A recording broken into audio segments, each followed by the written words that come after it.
इन्होंने एक वक्तव्य दिया है कि कर्नाटक के साथ नाइंसाफी होती है बजट वगैरह में, तो हमें एक अलग देश की मांग करनी पड़ेगी। उनके शब्द में,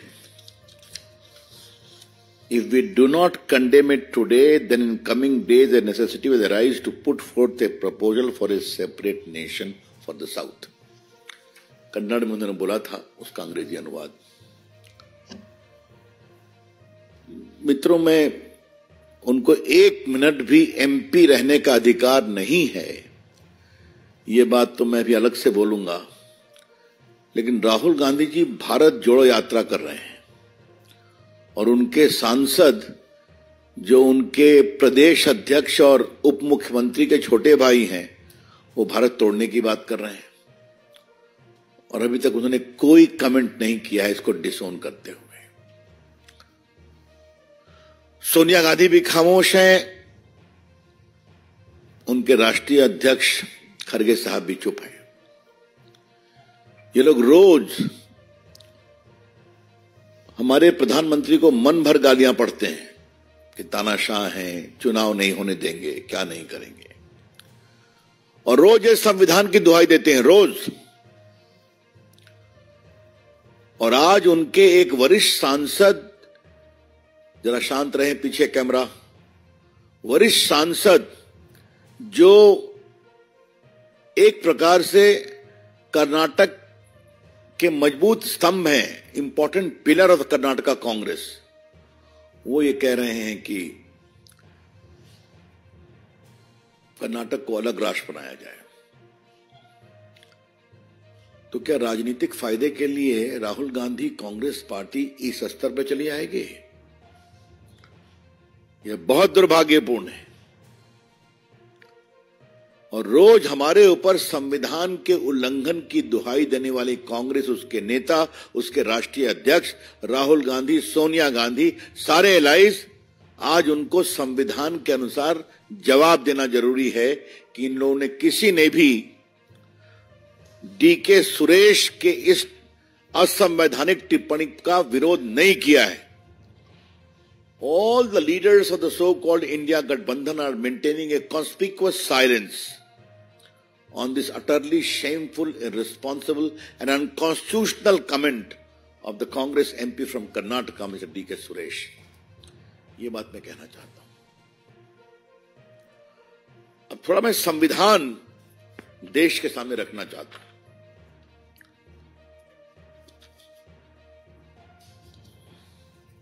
आर्टिकल 1 में पढ़ता हूं संविधान का, India that is Bharat shall be a union of states. Bharat राज्यों का संघ होगा। The states and the territories thereof shall be specified in the first schedule. पहले शेड्यूल में कौन स्टेट और टेरिटरी भारत को बनाएगा उसका उल्लेख है। और अब मैं फर्स्ट शेड्यूल के बारे में जरा देश को बताना चाहता हूं आपके माध्यम से। कर्नाटका उसके सीरियल 9 पर है। कर्नाटका संविधान में भारत का अंग है। अब दूसरा, हमें बोलने का अधिकार है, तो बोलने के अधिकार में आर्टिकल 19 में है freedom of speech and expression, fundamental right है। उसमें क्लॉज 2 क्या हुआ है? Nothing in sub-clause A of clause 1 shall affect the operation of any existing law or prevent the state from making any law insofar as such law imposes reasonable restrictions on the exercise of the right conferred by said clause in the interest of sovereignty and integrity of India। तो अगर भारत की एकता, अखंडता का उल्लंघन करने का आप कोई टिप्पणी करेंगे तो आप नहीं कर सकते। कानून के द्वारा उसको रोका जाएगा और रोकना चाहिए। यह भी संविधान के मौलिक अधिकार के धारा 2 में है। This prohibition forms part of clause 2 of 19(1)। संविधान से बाहर नहीं है। अब मैं आपके सामने आर्टिकल 84 बताना चाहता हूं कि सांसद बनने की क्वालिफिकेशन क्या है। कौन सांसद बनेगा, एमपी, राज्यसभा, लोकसभा। तो मैं पढ़ता हूं article 84। A person shall not be qualified to be chosen to fill a seat in parliament unless he is a citizen of India and makes and subscribe before some person authorized in that way of the Election Commission an oath according to form set out in the third schedule। तो तीसरे schedule में जो form है उसका oath लेंगे तभी आपका नामांकन वैलिड होगा। हम लोग सबको करना पड़ता है। ये थर्ड शेड्यूल का नाम क्या है जरा मैं आपके सामने पढ़ता हूं। बस मुझे आप एक मिनट समय दें। शेड्यूल 1, शेड्यूल 2, देखिए मैं शेड्यूल 3 पढ़ रहा हूं।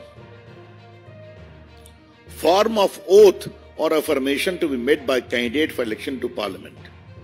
I so and so nominated do hereby solemnly affirm that I will bear true faith and allegiance to the Constitution of India as by law established and I will uphold the sovereignty and integrity of India। तो भारत की संप्रभुता और एकता को बनाए रखने की आप शपथ लेते हैं लड़ने के पहले और फिर लड़ने के बाद।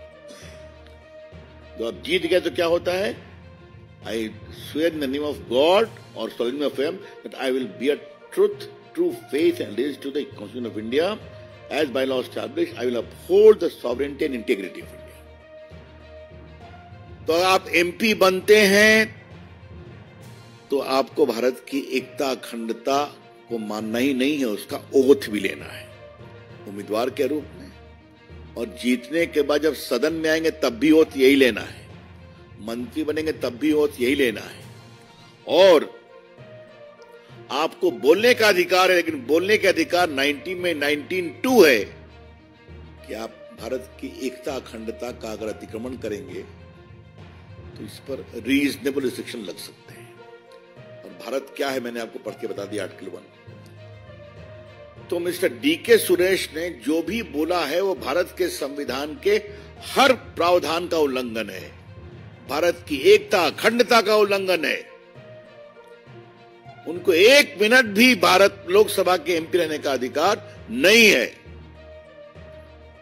Mister DK Suresh forfeits the right to remain a member of parliament by openly demanding the breaking of Karnataka from India and making South India a separate nation। एक बहुत गंभीर मामला है, इसलिए आज इसको विस्तार से कहने की आवश्यकता पड़ी। आज इस विषय को लोकसभा में उठाया गया था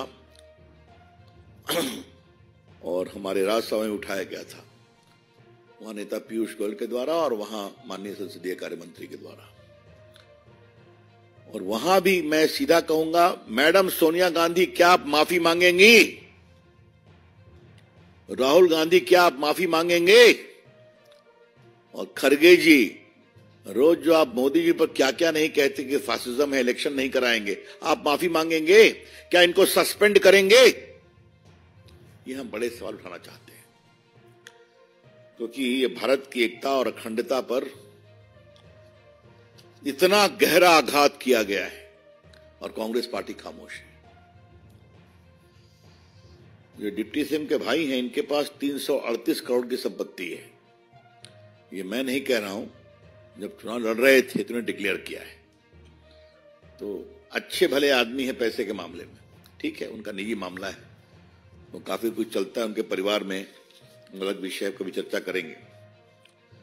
लेकिन ये जो बात कही जा रही है कि कर्नाटक के साथ अन्याय हो रहा है, अभी माननीय प्रधानमंत्री जब व्रत रखे हुए थे तो कर्नाटका गए थे ना, बेंगलोर, बोइंग की इतनी बड़ी फैसिलिटी का उद्घाटन किया था ना उन्होंने, अभी हाल में अयोध्या के मंदिर के उद्घाटन के पहले, प्राण प्रतिष्ठा के पहले। आज बेंगलोर कर्नाटका इतनी बड़ी आईटी का हब है कि नहीं? और मुझे मालूम है कि जब मैं देश का आईटी मंत्री था तो मोबाइल मैन्युफैक्चरिंग की बहुत बड़ी फैक्ट्रियां वहां खुली हैं, भारत सरकार के प्रयास से खुली हैं।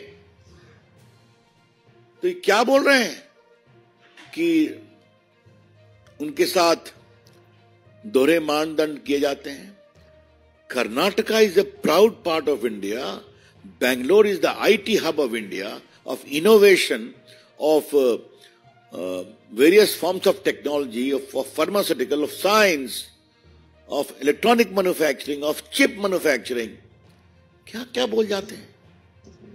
और जहां तक कहा कि हमारे साथ सौतेला व्यवहार होता है, तो हम 2-3 आंकड़े आपको देना चाहते हैं। यूपीए 2 में कर्नाटका में 2009-14 में जो टैक्स डिवोल्यूशन हुआ, आपको मालूम है जब टैक्स आता है तो उसको राज्यों को भी बांटते हैं, तो कर्नाटका में टैक्स डिवोल्यूशन था 53,396 crore. In the 5 years during the Manmohan Singh government from 2009 to 14, tax devolution for Karnataka stood at 3,396 crores. Whereas in 14-19 under Shri Narendra Modi ji, it has crossed 1.35 lakh crore. तो 53,000 करोड़ से nearly double. अब देखिए 19-20 में 30,919 करोड़ रुपया devolve हुआ है। 20-21 में estimate है 24,273 करोड़, और उसके बाद 22-23 में लगभग 30,000 करोड़। मैं एक साल की बात बता रहा हूं। ग्रांट्स इन एड्स भी बढ़ा हुआ है, सब मेरे पास डिटेल्स हैं। तो ये भी आरोप जो है कि कर्नाटक के साथ भारत सरकार स्टेप मदरली ट्रीटमेंट करती है, ये बहुत ही बेबुनियाद बात है, फैक्चुअली इनकरेक्ट है। तो हमें उसका ही प्रतिकार करना था, लेकिन ये सब सेकेंडरी है। Mister D.K. Suresh has committed a gross impropriety as a member of parliament by openly talking about the breakup of India. This is a clear violation of the constitutional main point of unity and integrity. Why is Congress party silent? Why is Sonia ji silent? Why is Mr. Kharge and Rahul Gandhi silent? And when Rahul Gandhi is supposedly moving in the entire country to unite India, and the important leader is publicly declaring to break away India. That is the unfortunate part. Thank you मित्रों, मुझे अपनी ओर से इतना ही कहना था। आपके कोई सवाल हो तो उसका मैं उत्तर दूंगा। धन्यवाद।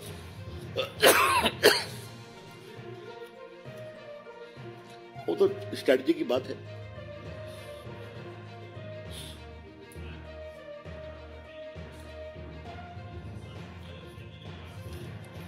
मुझे लगता है कि अपने पार्लियामेंट्री पार्टी की ओर से इस दिशा में सारी कार्रवाई की जाएगी और की जानी चाहिए भी। अभी तक उन्होंने माफी भी नहीं मांगा है। हाँ, बिल्कुल।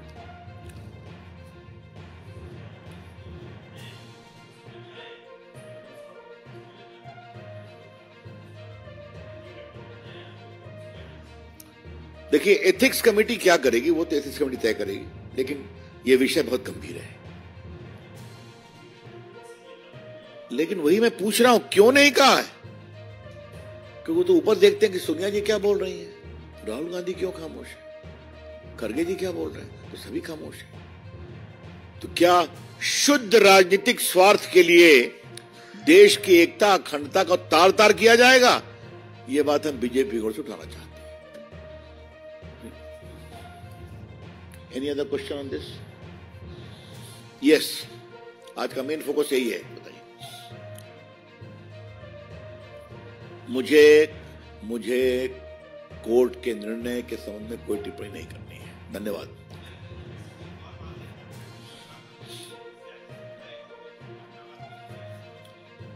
अभी आप मुझसे क्यों पूछ रहे हैं?